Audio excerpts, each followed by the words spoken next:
All right, so the next part of this bulking series is tracking your calories and macros, right? So what app to use, how to track, what to track, calories, macros, all that stuff will be covered in this video. So first and foremost is what app should you use to track your calories and your macros? And two recommendations here. I've used both of these apps and I love both. So if you have ever tracked your food before, or you have a friend or you know someone that does, you've more than likely heard of MyFitnessPal, right? This is probably the most popular. This is definitely the most popular app when it comes to tracking your food, and it is super easy to use. You can literally scan any food that has a barcode. It has a massive database of foods with their relevant calories and macros. So again, super easy to use, and I probably recommend that one if you have never tracked before. Another app that I came across fairly recently in the last couple of years is an app called Chronometer. It basically does the exact same as MyFitnessPal, but it also tracks micronutrients, right? So macronutrients are your proteins, carbs, and fats. Micronutrients are vitamins and minerals. I like to track these just so I know what I'm deficient in, and so I know what I should be supplementing with. So that is what a Chronometer allows you to do. Obviously, it'll give you your calories and your macros, but it also shows you your micros and kind of what you're deficient in. So personally, I like to use this one more, but again, if you're someone that's new, I'd recommend MyFitnessPal, and then once you kind of get used to tracking, then potentially look into Chronometer if you want to really take things up a notch and start tracking your micros as well as your macros. So those are my two app recommendations. Again, both are phenomenal.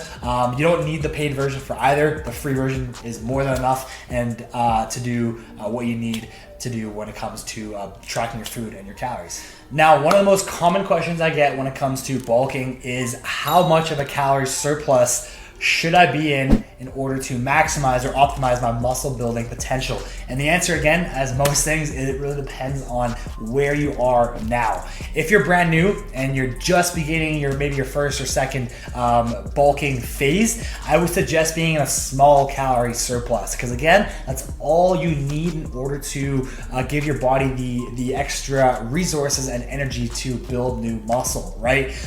So I would honestly start off with like a 200 calories surplus. So let's say, for example, you can maintain your weight off 2,500 calories, then I would go straight up to 2750 and utilize that calorie level until you plateau, right?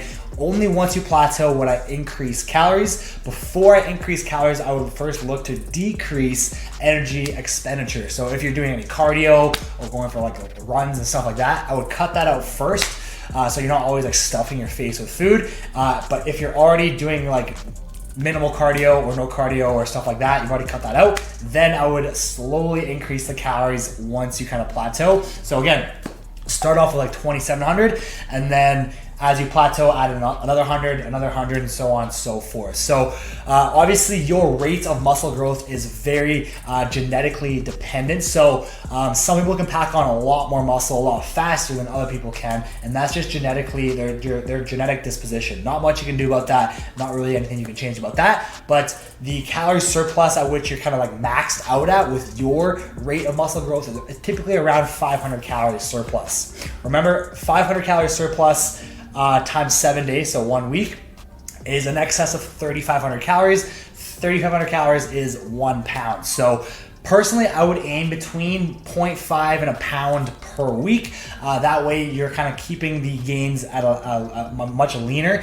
and you're not adding a ton of excess fats that you don't really need in order to achieve that same level of muscle growth. So anything above and beyond that, I used to think that kind of the more I ate, the more muscle I would get. Absolutely not true at all. Obviously, the more you eat, the bigger you get, the more energy you have. But this is kind of unnecessary weight. So there's no point of doing like crazy bulks where you're like 1,000 plus calories surplus. There's no point of that because you can only grow so fast, right? So I would do a lean bulk, start with 200-300 calories, go up to 500-600, and then kind of only increase once you've kind of plateaued. There's no need to go crazy surpluses of like 1,000 plus, because again, anything above typically that 500, 600, 700 range will just yield an excessive fat gain, which obviously you don't want. So by now you probably realize that the most important thing when it comes to actually getting bigger is being in a calorie surplus, right? You have to be in a calorie surplus if you want to get bigger, build muscle, get stronger. So ultimately, calories are king. Calories is what's going to determine whether you gain weight or lose weight, right? The next most important thing is macronutrients. So while calories will determine your weight, macronutrients will determine your body composition, your ratio of fat to muscle, right? So within the bracket of macronutrients, the most important macronutrient by far is protein. You need enough protein to build muscle, especially when you're bulking, right? So protein, I would suggest, obviously there's tons of studies and different views on how much protein you need, but in my opinion, it really depends on your level of body fat, right? So if you're someone that's more overweight, you don't need as much protein. If you're someone that's super shredded, you're gonna need more protein. So typically you'll see on the internet about 1 gram per pound of body weight.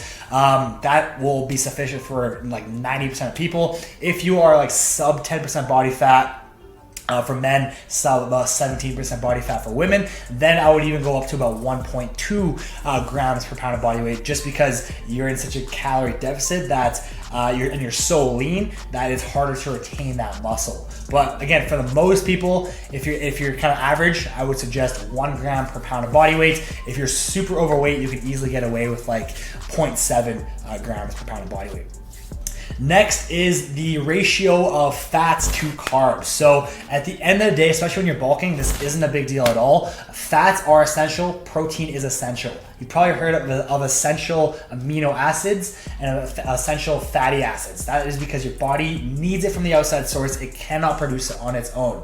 So you have to be consuming proteins and fats. Carbs, on the other hand, aren't absolutely essential, but when you are bulking, they are needed because it's pretty hard to be in a calorie surplus just off proteins and fats. So with in terms of fats and carbs, it's not a big deal of your ratio between them. Again, as long as your calories are in a net calorie surplus and you're hitting your protein targets, it's really up to you whether you want to have more fats or carbs, right? Some people like to have more carbs. Some people prefer like pastas and rice and breads, and some other people prefer like avocados and nuts and coconut, stuff like that. So it really depends on you, what you prefer. At the end of the day, it's not a big deal, the ratio of fats to carbs, as long as you're in a calorie surplus and you're hitting your protein requirements. The next thing I want to touch on is meal timing, right? I think meal timing is one of those things that's way overhyped, especially on the internet. It's definitely not as big of a deal as you might think. So like I just mentioned, the most important thing is your daily totals, what you're consuming on a day-to-day basis over 24 hours, right? So whether you're in a calorie surplus and you're getting enough protein, at the end of the day, those are the most important things when it comes to building muscle and gaining weight. In terms of meal timing, again, this is like I would say 1% of the pie, if that. It's not a big deal at all. If you do really want to look at meal timing, I would suggest spreading your protein across 3, 4, 5 meals versus one sitting, just so you can activate muscle protein synthesis more often. In terms of carbohydrates, I would have that pre and post workout, because an hour or 2 hours before you work out, if you're having a lot of carbs, your body will use that right away to fuel the session, and then carbs after the workout will help you refill those glycogen stores that you just used for that workout. In terms of fats, doesn't really matter at all. Besides kind of getting a pump, the best things to consume prior to a workout are salts, carbs, and some fat if you want to maximize your pump as well. But again, these are very minuscule factors in the grand scheme of things. The most important thing is being in a calorie surplus and hitting your protein targets over 24 hours. The last thing I want to touch on in this video is what to do when you have plateaued in a bulking phase. So I used to think that once I plateaued, I would just simply increase my calories, when in reality, it's something in your training that needs to be adjusted, right? Like I mentioned, your body can only grow so fast, and there's no benefit to consuming like 1,000+ calorie surplus, because at that point, you're just gaining unnecessary excessive fat. So I would peak my calorie surplus at like 5, 6, max 700 calories over my maintenance. Once I've hit that upper threshold, I would go back into my training and focus on my training. Like I mentioned earlier, the thing that's most important when it comes to building new tissue is progressive overload. So once you're in a kind of max out that calorie surplus from food, go into your training and kind of apply one of those progressive overload metrics in order to get stronger or increase your frequency or volume, lower rest times, increase your form, your eccentric control. One of those things focus on, because that will force your body to adapt and grow new tissue.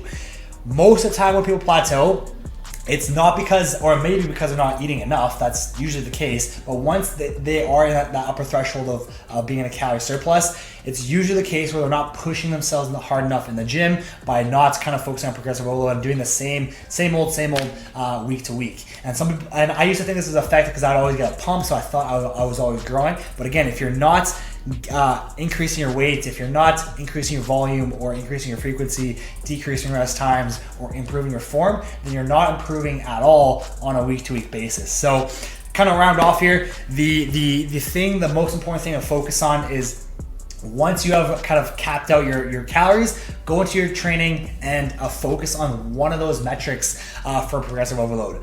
Focus on adding weight, even if it's just 2 pounds per week, every single week. That's what will help you build strength, and it forces your body to adapt and build new tissues.